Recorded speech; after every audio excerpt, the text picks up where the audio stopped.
history must never be forgotten in case it repeats itself.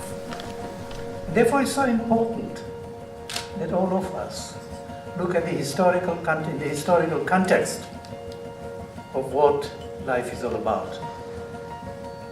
So quite out of the blue, Ajay, with its very persuasive power, sent me an email saying they were interested in running a project, and it was all about the contribution of soldiers from the Indian subcontinent who gave their lives during the First World War and the Second World War.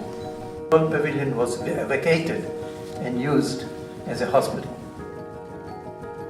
Memory often fades.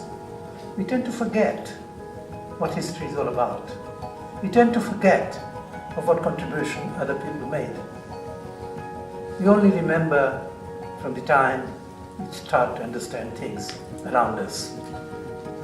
And I want projects of this nature to let people know the history, contribution, and what happened to people in that particular place.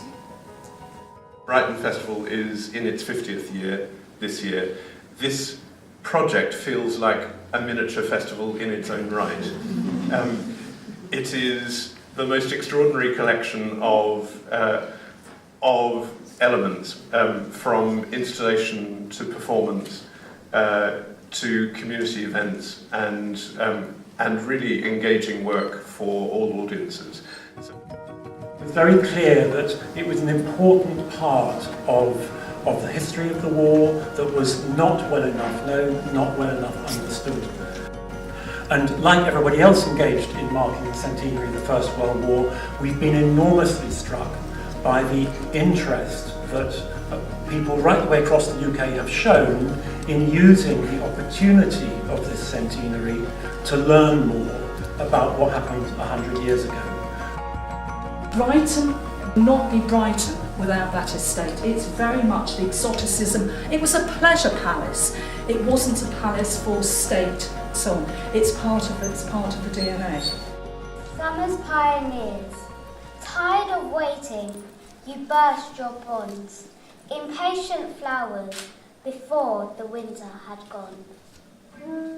Glimpses of the unseen comer came into your wayside watch, and you rushed out, running and panting. Oh, restless jasmines, oh, riotous roses.